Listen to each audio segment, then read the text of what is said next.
আসসালামু আলাইকুম বোনেরা, কেমন আছেন? আশা করি ভালো আছেন। আলহামদুলিল্লাহ আমিও ভালো আছি। আজ বাজার থেকে নিত্য প্রয়োজনীয় এবং রমজানের জন্য কিছু বাজার নাও আপনাদের সাথে শেয়ার করছি।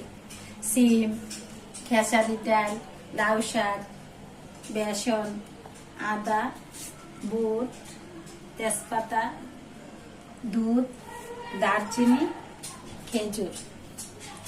আর আমরা ভাজা পোড়া খুব কম খাই, এক এক দিন এক একটা খাই ইফতারি, তার জন্য কিছু কমাই আনছি। আর লেবু আনতে গিয়ে দেখি 120 টাকা হালি লেবু। তাহলে মানুষের সারাদিন রোজা থেকে যে একটু গলাটা ভিজাবে, ক্লান্তিটা দূর হবে, এগুলো আর করা সম্ভব হয় না, এত দাম লেবু। দুধটা জাল দিতেছি, দই পাতবো, টক দই পাতবো, রমজানে খাবো। এটা সারাদিন রোজা থাকার পর একটা ক্লান্তি আসে, মনে করেন হাই প্রেশার থাকে, অনেকে ডায়াবেটিস থাকে, বা এমনিতে ক্লান্তি আসে, গলা শুকায় যায়। ইফতারের পরে যদি এক গ্লাস দই খান, ভিতরটা ঠান্ডা হয়ে যায়, ভালো লাগে, সবার জন্য উপকারী। আর এটা টক দই পাবো, মিষ্টি দই না।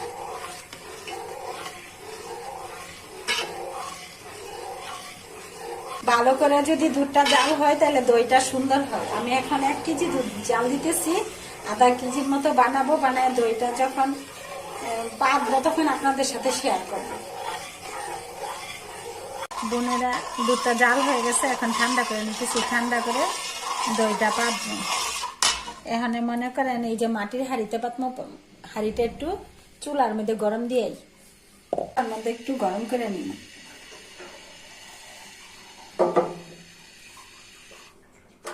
চুলাতে গরম করতেছি, মনে করেন যদি চুলা জ্বালা রাখি তাহলে তো এটা ফাইটা যাবো। এখন তাপই হয়ে যাব, চুলাটা অফ করে দিছি। এই যে বোনেরা, মালসাটা গরম হয়ে গেছে, এই যে দেখুন কি সুন্দর। আর মাটির হাঁড়িতে পাতলে দইটা অন্যরকম একটা স্বাদ লাগে। আমি কিনা দই খাইতে বেশি পছন্দ করি না, কারণ আমি নিজেই দই পাততে। এই যে ঘরে বিছানা ছিল, আগে দই পাচ্ছিলাম, এই বিষটা দিয়া এখন মনে করেন দইটারে বানামো। আর একটু দই কিনে আনলে দোকান থেকে অনেক দাম, ঘরে আসিল তার জন্য বেশি করে দিয়া দিছি। অল্প একটু দিলেও দই হয়। আর যাদের দই নাই তারা লেবু দিয়েও পাততে পারেন। আর এখন তো হালকা হালকা শীত আছে, তার জন্য মনে করেন 3-4 ঘন্টা সময় লাগবে দই দইটা। আর গরমের সময় 2 থেকে 2.5 ঘন্টার মধ্যেই দই হয়ে যায়।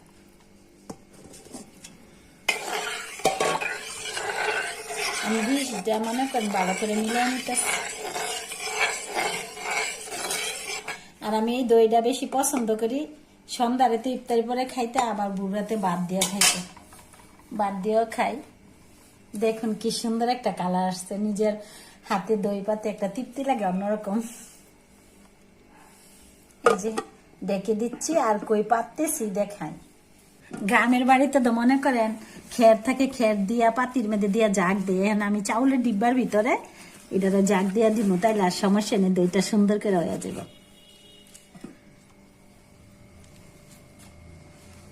এই যে দেখুন, আর টেনশন নাই, সুন্দর মতো দই হয়ে যাবে। এই যে ডেকে দিচ্ছি, শেষ। দেখি বোনেরা, দইটা পাচ্ছিলাম তো, দইটা হয়েছে কিনা।